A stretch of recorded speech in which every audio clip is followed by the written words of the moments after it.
नमस्कार, दोपहर समाचार में आपका स्वागत है।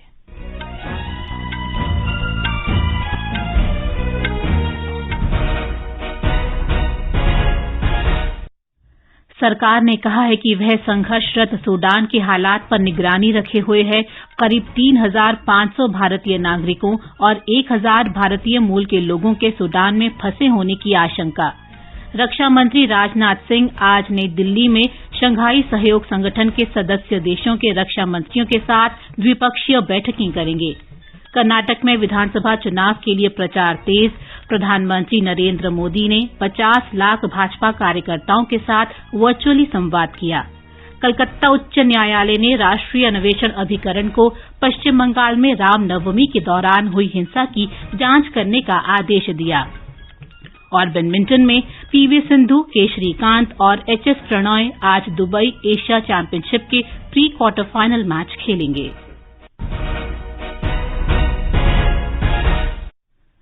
दोपहर समाचार के साथ मैं प्रियंका अरोड़ा। सरकार ने कहा है कि लगभग 3,500 भारतीय नागरिकों और 1,000 भारतीय मूल के लोगों के संघर्षरत सूडान में फंसे होने की आशंका है। विदेश सचिव विनय मोहन क्वात्रा ने दिल्ली में कहा कि सूडान में स्थिति अत्यंत गंभीर है और भारत सरकार हालात पर नजर रखे हुए है। विदेश मंत्री डॉक्टर सुब्रमण्यम जयशंकर ने वहां से लोगों को निकालने के लिए अमेरिका, सऊदी अरब, संयुक्त अरब अमीरात, मिस्र और ब्रिटेन के विदेश मंत्रियों से बात की है। विदेश सचिव ने कहा कि सूडान में संचार सुविधाएं स्थापित हो चुकी हैं, जिनके माध्यम से भारतीय नागरिक स्थिति के बारे में जानकारी दे सकते हैं। साथ ही भारत सरकार ने भी उन्हें आवश्यक परामर्श दिए हैं। श्री क्वात्रा ने कहा कि भारतीय दूतावास ने वहां ऑनलाइन पंजीकरण प्रक्रिया शुरू की है। उन्होंने कहा कि अभी तक लगभग 3,000 भारतीय नागरिक अपना पंजीकरण करा चुके हैं और 300 अन्य लोग दूतावास के संपर्क में हैं। 3,400 Indian nationals have either registered online or they are in touch with the embassy. More specifically, I think 3,000 odd have already registered online, 3,100, and roughly additional 300 are in touch with the mission. रक्षा मंत्री राजनाथ सिंह आज नई दिल्ली में Shanghai सहयोग संगठन के सदस्य देशों के रक्षा मंत्रियों के साथ द्विपक्षीय बैठकें करेंगे। इस बैठक में द्विपक्षीय रक्षा संबंधी मुद्दों और आपसी हितों के अन्य मुद्दों पर चर्चा होगी। श्री सिंह नई दिल्ली में कल शंघाई सहयोग संगठन के रक्षा मंत्रियों की बैठक की अध्यक्षता करेंगे। इस बैठक में चीन, कजाकिस्तान, किर्गिजिस्तान, रूस, ताजिकिस्तान, उज्बेकिस्तान के रक्षा मंत्री भाग लेंगे। भारत ने शंघाई सहयोग संगठन के मौजूदा पर्यवेक्षक बेलारूस और ईरान को रक्षा मंत्रियों की बैठक में भागीदारी के लिए आमंत्रित किया है।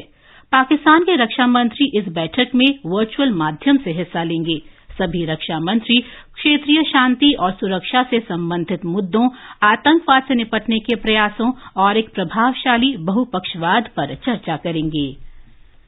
केंद्रीय नागर विमानन राज्य मंत्री डॉक्टर वीके सिंह ने कहा है कि विमानन क्षेत्र में सुरक्षा सबसे महत्वपूर्ण पहलुओं में से एक है। विमान संचालन को सुरक्षित रखने की जिम्मेदारी सभी की है। नई दिल्ली में आज नागर विमानन सुरक्षा ब्यूरो के एक समारोह को संबोधित करते हुए उन्होंने कहा कि विमानन सुरक्षा तंत्र के सामने आज गंभीर चुनौतियां हैं।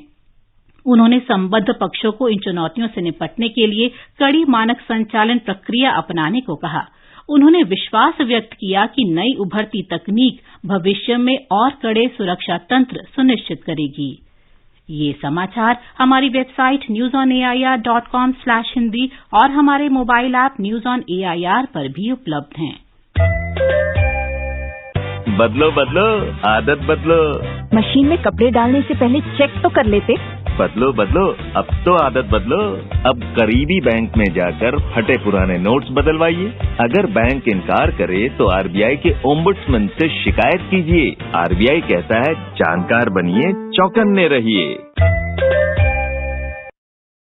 दोपहर समाचार में आपका फिर स्वागत है।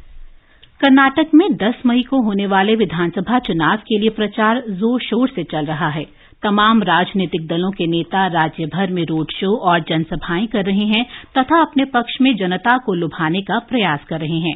भारतीय जनता पार्टी के वरिष्ठ नेता और प्रधानमंत्री नरेंद्र मोदी ने विधानसभा चुनाव से पहले आज राज्य के 50 लाख पार्टी कार्यकर्ताओं के साथ वर्चुअल माध्यम से संवाद किया। इस दौरान श्री मोदी ने भाजपा कार्यकर्ताओं को आवश्यक सुझाव दिया और उन्हें पार्टी के लिए अधिक कार्य करने को लेकर प्रोत्साहित किया। प्रधानमंत्री ने कहा कि प्रत्येक मतदान केंद्र पर भाजपा कार्यकर्ताओं के प्रयासों से पार्टी राज्य विधानसभा चुनाव में रिकॉर्ड संख्या में सीटों पर जीत हासिल करेगी। उन्होंने पार्टी कार्यकर्ताओं से लोगों को अस्थिरता की समस्या के बारे में समझाने और राज्य में स्थायी तथा बहुमत वाली सरकार के लिए अपना मत देने का अनुरोध करने को कहा। श्री मोदी ने कहा कि जिन भाजपा नेताओं ने राज्य में चुनाव प्रचार किया है, उन्हें जनता का आपास नहीं मिला है। इससे लोगों में भाजपा के प्रति विश्वास की झलक मिलती है। कर्नाटका के लोग अपना अपार स्नेह बरसा रहे हैं, हर छोटे मोटे कार्यकर्ता पर स्नेह बरसा रहे हैं। ये दिखाता है कि कर्नाटक की जनता का कितना विश्वास बीजेपी पर है। मैं आज कर्नाटका बीजेपी का भी अभिनंदन करूंगा कि उन्होंने इस बहुत बड़े कार्यक्रम का आयोजन किया और पूरी तरह संगठन की शक्ति का जोर लगाया। विपक्ष की आलोचना करते हुए प्रधानमंत्री ने कांग्रेस पर झूठे वायदे करने का आरोप लगाया। उन्होंने कहा कि कांग्रेस ने भ्रष्टाचार उन्मूलन में कोई रुचि नहीं दिखाई। बैठक में भाग ले रहे कार्यकर्ताओं से प्रधानमंत्री ने कहा कि भारतीय जनता पार्टी अगले 25 वर्षों में भारत के विकास पर ध्यान केंद्रित कर रही है। ब्यौरा हमारे संवाददाता से। कर्नाटक की युवा पीढ़ी को नेतृत्व क्षमता प्रदान करने के लिए प्रधानमंत्री नरेंद्र मोदी का संदेश ये दिखाता है कि भाजपा देश के विकास में सहयोग देने के दृष्टिकोण के साथ अगले 25 सालों के लिए राज्य की प्रगति की बागडोर संभालने के लिए युवा टीम तैयार कर रही है। पार्टी ने इस चुनाव के लिए 50 नए चेहरों को उम्मीदवार बनाया है। एक पार्टी कार्यकर्ता के डबल इंजन की सरकार के सवाल पर प्रधानमंत्री मोदी ने कहा कि इससे विकास तीव्र गति से होता है। दूसरी ओर जनता दल एस और आम आदमी पार्टी ने भी अपने चुनावी अभियान की गतिविधियां तेज कर दी हैं। कांग्रेस नेता राहुल गांधी ने आज मंगलुरु में विशाल रैली को संबोधित किया। बेंगलुरु से एसएन पटनायक की रिपोर्ट के साथ समाचार कक्ष से वीरेंद्र कौशिक। प्रधानमंत्री नरेंद्र मोदी आज वीडियो कॉन्फ्रेंस के माध्यम से गुजरात राज्य भर में शिकायत निवारण कार्यक्रम स्वागत की 20वीं वर्षगांठ के समारोह को संबोधित करेंगे। इस समारोह के दौरान श्री मोदी इस योजना के पूर्व लाभार्थियों के साथ विचार विमर्श भी करेंगे। ये कार्यक्रम मुख्यमंत्री भूपेंद्र पटेल की उपस्थिति में गांधीनगर में आयोजित किया जाएगा। गुजरात सरकार स्वागत सप्ताह मना रही है। ब्यौरा हमारी संवाददाता से। राज्य में सुशासन के एक अभिनव प्रयोग के रूप में गुजरात के मुख्यमंत्री के रूप में अपने कार्यकाल के दौरान श्री नरेंद्र मोदी द्वारा अप्रैल 2003 में स्वागत ऑनलाइन शिकायत निवारण योजना शुरू की गई थी। इस योजना का मुख्य उद्देश्य प्रौद्योगिकी का उपयोग करके नागरिकों और सरकार के बीच एक सेतु के रूप में काम करना और उनके दिन प्रतिदिन की शिकायतों को त्वरित, कुशल और समयबद्ध तरीके से हल करना था। पिछले 20 वर्षों में इस कार्यक्रम के माध्यम से 94% से अधिक शिकायतों का समाधान किया गया है। अपर्णा खून, आकाशवाणी समाचार, अहमदाबाद। भारतीय जनता पार्टी ने दिल्ली के मुख्यमंत्री अरविंद केजरीवाल के सरकारी आवास की साज सज्जा के लिए 45 करोड़ रुपए खर्च किए जाने की कड़ी आलोचना की है। भाजपा पार्टी के प्रवक्ता सुधांशु त्रिवेदी ने दिल्ली में संवाददाताओं से कहा कि आम आदमी पार्टी सरकार ने दिल्ली की जनता के साथ विश्वासघात किया है। इनके द्वारा किए गए दावों को लेकर एक विश्वास किया। आज दिल्ली की जनता अपने को छला हुआ, ठगा हुआ महसूस कर रही है। मुझे लगता है कि इतने कम कालखंड में किसी पार्टी ने जिस प्रदेश से चुन के आए हो उसकी जनता के विश्वास पर इतना बड़ा आघात कभी नहीं किया होगा जो आम आदमी पार्टी और उनके नेता केजरीवाल जी के आवास को लेकर हुआ है। जो इनका कमिटमेंट होता था अब सब चला गया है। आम आदमी पार्टी ने कहा है कि मुख्यमंत्री का निवास खराब हालत में था। ये समाचार आकाशवाणी से प्रसारित किए जा रहे हैं। ताजा समाचार जानने के लिए आप हमारे Twitter handle @AIR News Hindi को फॉलो कर सकते हैं।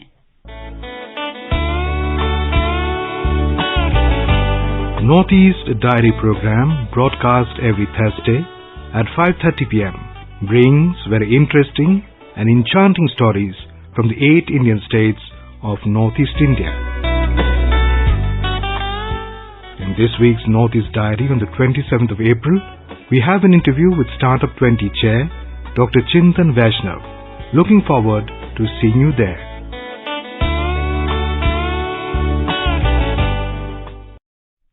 ये आकाशवाणी है। कलकत्ता उच्च न्यायालय ने राष्ट्रीय अन्वेषण अभिकरण को पिछले महीने पश्चिम बंगाल के हुगली, हावड़ा और दक्षिण दिनाजपुर जिलों में रामनवमी उत्सव के दौरान भड़की हिंसा की जांच का आदेश दिया है।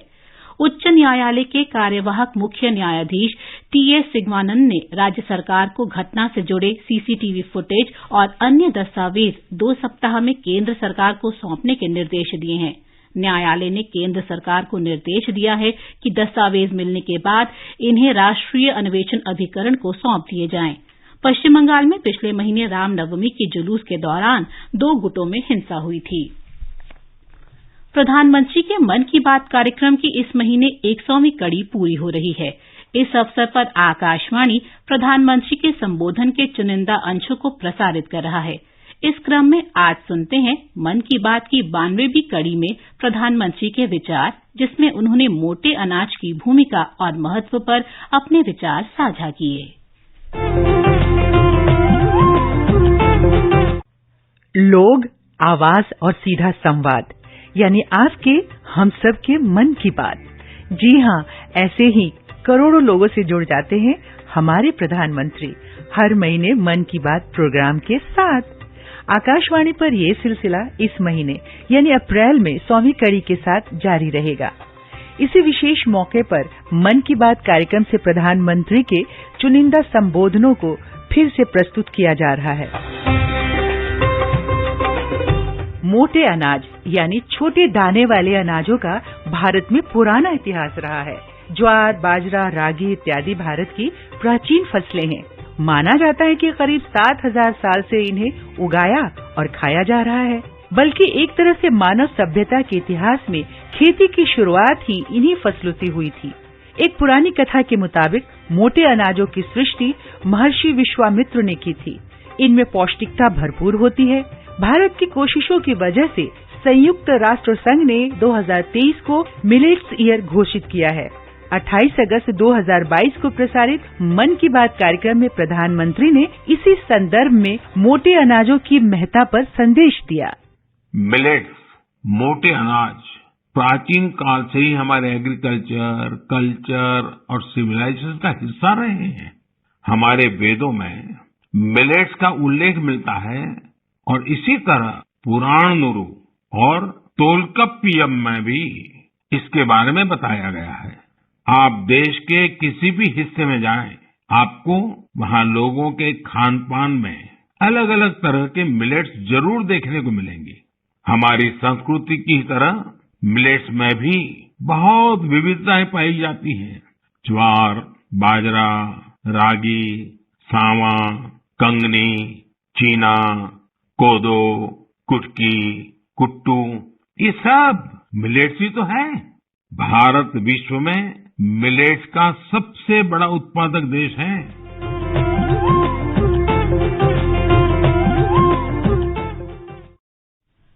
पीवी सिंधु, के श्रीकांत और एचएस प्रणॉय आज दुबई बैडमिंटन एशिया चैंपियनशिप के प्री क्वार्टर फाइनल मैच खेलेंगे। पूर्व विश्व चैंपियन पीवी सिंधु का सामना चीनी खिलाड़ी हान यूवे से होगा। पुरुष सिंगल्स में के श्रीकांत का मुकाबला जापान के कोदाई नाराओका से होगा। एचएस प्रणॉय इंडोनेशिया के चिको आराद्वी वॉडियो से खेलेंगे। प्रणॉय ने म्यांमार के फोन व्याय नाइंग को हराया था। पुरुष डबल्स में सात्विक साईराज, रंकी रेड्डी और चिराग शेट्टी की जोड़ी दक्षिण कोरिया के जिन योंग और ना सुंग सेंग की जोड़ी से खेलेंगी। अंत में मुख्य समाचार एक बार फिर। सरकार ने कहा है कि वह संघर्षरत सूडान के हालात पर निगरानी रखे हुए है। करीब 3500 भारतीय नागरिकों और 1000 भारतीय मूल के लोगों के सूडान में फंसे होने की आशंका। रक्षा मंत्री राजनाथ सिंह आज नई दिल्ली में शंघाई सहयोग संगठन के सदस्य देशों के रक्षा मंत्रियों के साथ द्विपक्षीय बैठकें करेंगे। कर्नाटक में विधानसभा चुनाव के लिए प्रचार तेज। प्रधानमंत्री नरेंद्र मोदी ने 50 लाख भाजपा कार्यकर्ताओं के साथ वर्चुअली संवाद किया। कलकत्ता उच्च न्यायालय ने राष्ट्रीय अन्वेषण अभिकरण को पश्चिम बंगाल में रामनवमी के दौरान हुई हिंसा की जांच करने का आदेश दिया। इसके साथ ही दोपहर समाचार का ये अंक समाप्त हुआ। नमस्कार।